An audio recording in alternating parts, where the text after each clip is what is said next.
Le Seigneur soit avec vous. Et avec votre esprit. Évangile de Jésus-Christ selon saint Jean. Gloire à toi, Seigneur. C'était après la mort de Jésus, le soir venu, en ce premier jour de la semaine, alors que les portes du lieu où se trouvaient les disciples étaient verrouillées par crainte des Juifs, Jésus vint et il était là, au milieu d'eux. Il leur dit « La paix soit avec vous ». Après cette parole, il leur montra ses mains et son côté. Les disciples furent remplis de joie en voyant le Seigneur. Jésus leur dit de nouveau « La paix soit avec vous ». De même que le Père m'a envoyé, moi aussi je vous envoie. Ayant ainsi parlé, il souffla sur eux et leur dit « Recevez l'Esprit Saint. À qui vous remettrez ses péchés, ils seront remis. À qui vous maintiendrez ses péchés, ils seront maintenus. » Or, l'un des 12, Thomas, appelé Didyme, c'est-à-dire jumeau, n'était pas avec eux quand Jésus était venu. Les autres disciples lui disaient « Nous avons vu le Seigneur ». Mais il leur déclara « Si je ne vois pas dans ses mains la marque des clous, si je ne mets pas mon doigt dans la marque des clous, si je ne mets pas la main dans son côté, non, je ne croirai pas. » 8 jours plus tard, les disciples se trouvaient de nouveau dans la maison et Thomas était avec eux. Jésus vient alors que les portes étaient verrouillées et il était là, au milieu d'eux. Il dit « La paix soit avec vous ». Puis il dit à Thomas « Avance ton doigt ici et vois mes mains. Avance ta main et mets-la dans mon côté. Cesse d'être incrédule, sois croyant. » Alors Thomas lui dit « Mon Seigneur et mon Dieu. » Jésus lui dit « Parce que tu m'as vu, tu crois. Heureux ceux qui croient sans avoir vu. » Il y a encore beaucoup d'autres signes que Jésus a faits en présence des disciples et qui ne sont pas écrits dans ce livre. Mais ceux-là ont été écrits pour que vous croyiez que Jésus est le Christ, le Fils de Dieu, et pour qu'en croyant, vous ayez la vie en son nom. Acclamons la parole de Dieu. Louange à toi, Seigneur Jésus.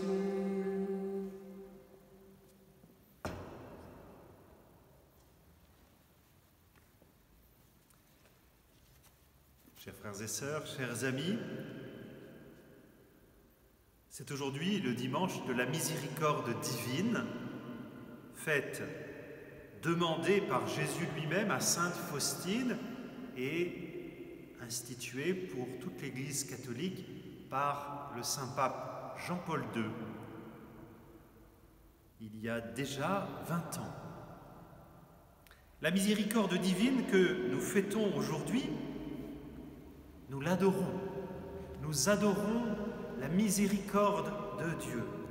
Nous sommes pleins de joie et de reconnaissance pour cette miséricorde, pour cette bonté, pour cette tendresse de Dieu qui nous est offerte. Nous sommes invités à l'accueillir d'une façon nouvelle en ce jour de grâce. Nous sommes aussi invités à la demander pour le monde et à en témoigner. C'est le plus grand attribut de Dieu, l'expression la plus profonde du mystère de Dieu, du cœur de Jésus. C'est la racine de toutes ses œuvres, disait saint Thomas d'Aquin. C'est l'amour de Dieu qui se penche vers ses enfants souffrants pour les consoler, pour les fortifier. C'est l'amour de Dieu qui se penche vers ses enfants pécheurs pour leur pardonner, pour les relever. C'est l'amour de Dieu patient, plein de tendresse et de bonté. Les deux apparitions de Jésus aux apôtres,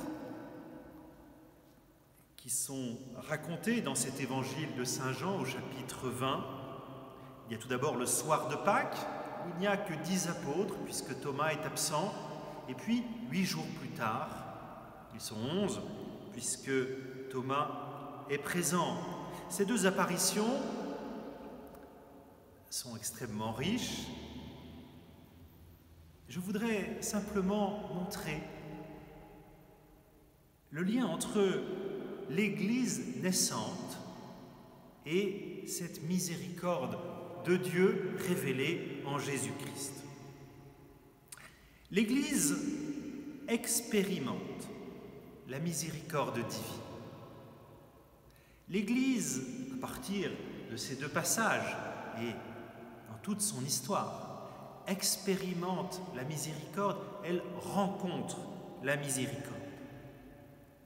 Jésus se manifeste, apparaît aux 10 apôtres, leur dit « La paix soit avec vous » et immédiatement, sans que les apôtres lui aient demandé, il leur montra ses mains et son côté. Jésus montre ses plaies glorieuses. Jésus, c'était au début du XXe siècle, dit à sainte Faustine « Ma fille, dis que je suis l'amour et la miséricorde en personne. » En ce soir de Pâques, c'est Jésus ressuscité, c'est la miséricorde qui se manifeste aux 10 apôtres en leur montrant les plaies de ses mains, de ses pieds et de son côté. Les plaies glorieuses du ressuscité sont le signe de sa passion, le signe de son amour qui a été jusqu'au bout. Ce sont les marques de la croix. La plaie du côté, et c'est particulièrement bien représenté dans le tableau de Jésus miséricordieux que Jésus demande à sainte Faustine, la plaie de son côté laisse jaillir 2 rayons, un rayon pâle et un rayon rouge. C'est le signe de l'eau et du sang qui ont coulé du cœur de Jésus, transpercé par la lance. Et depuis toujours, l'Église a interprété cette eau et ce sang comme le signe de l'eau du baptême qui nous purifie. C'est l'eau de la miséricorde, du baptême et du sacrement du pardon, appelé déjà par les pères de l'Église comme le second baptême, et puis le sang, qui coule du cœur de Jésus. C'est le sang de la croix, mais c'est aussi l'annonce du sang de l'Eucharistie qui nous purifie et nous nourrit. Les plaies du ressuscité, c'est le signe de sa croix, de sa miséricorde, mais aussi, bien sûr, de sa victoire, les signes de notre guérison obtenue dans le pardon du Christ. Thomas est absent, et 8 jours plus tard, Jésus reviendra finalement pour lui. C'est une miséricorde pour Thomas. Thomas veut voir et toucher, même si Jésus l'invite à la foi, même si Jésus proclame bienheureux celui qui croit sans avoir vu.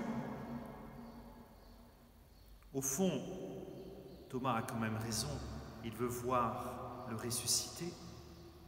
Nous avons le droit de désirer voir le ressuscité. Nous ne le verrons sans doute pas face à face, ici-bas, comme sainte Faustine ou certains privilégiés. Mais nous avons le droit de désirer le voir parce que nous l'espérons. Un jour, bientôt, nous le verrons face à face.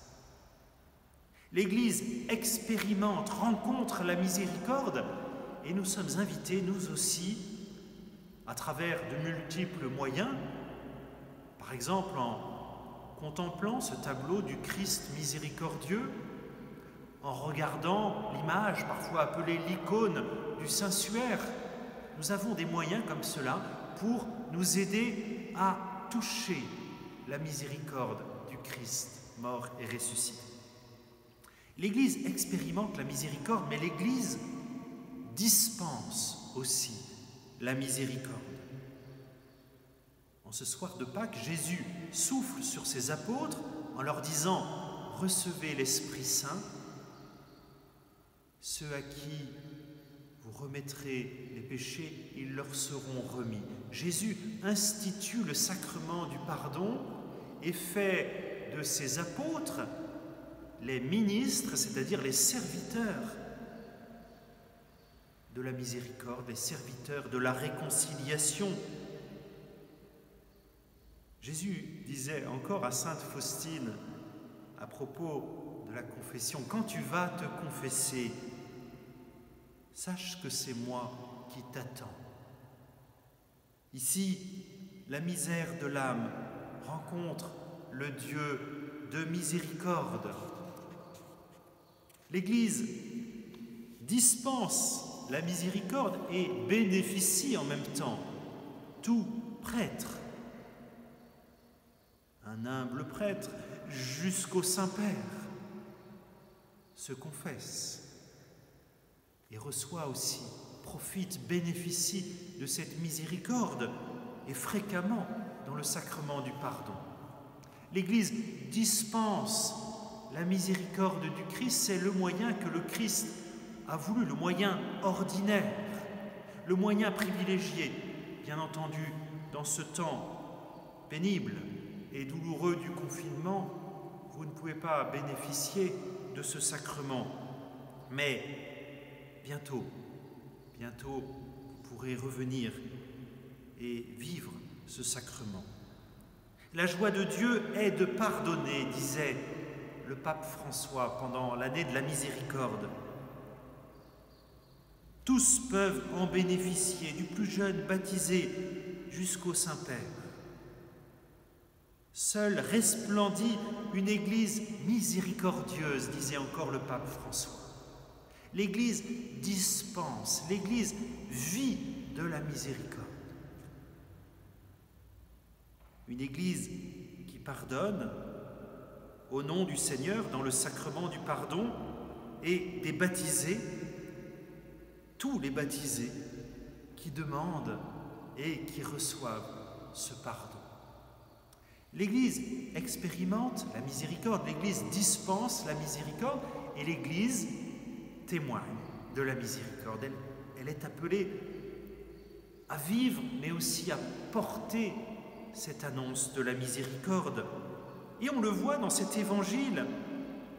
Les 10 vivent la miséricorde envers leur frère Thomas. Elle témoigne de la miséricorde en lui disant « Nous avons vu le Seigneur ». Et puisque Jésus leur a montré ses plaies, et on le voit bien dans la réponse de Thomas, les apôtres en ont forcément parlé, « Nous avons vu les marques de ses mains, les marques de son cœur ». Les 10 témoignent en parole, mais aussi en acte. Il leur a fallu supporter Thomas durant toute cette semaine.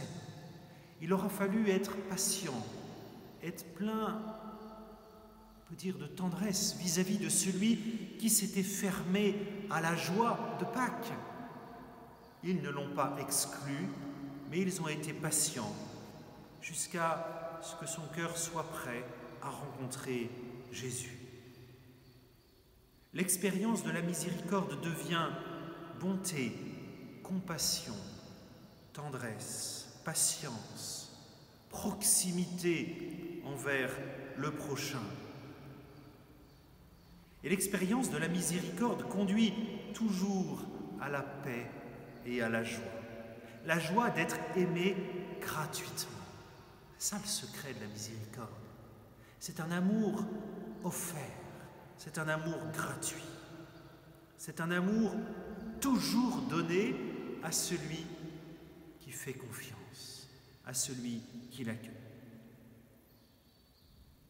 L'expérience de la miséricorde conduit à la joie d'être relevé, d'être guéri, d'être transformé. Une joie qui ouvre à l'espérance, parce que l'expérience de la miséricorde produit une renaissance profonde. Et c'est la joie de vivre en fils et en fille de Dieu. On se souvient de cette béatitude de Jésus. Heureux les miséricordieux, ils obtiendront miséricorde. Bonheur en ce jour sur l'Église. Bonheur sur chacun de vous en ce jour de grande bénédiction.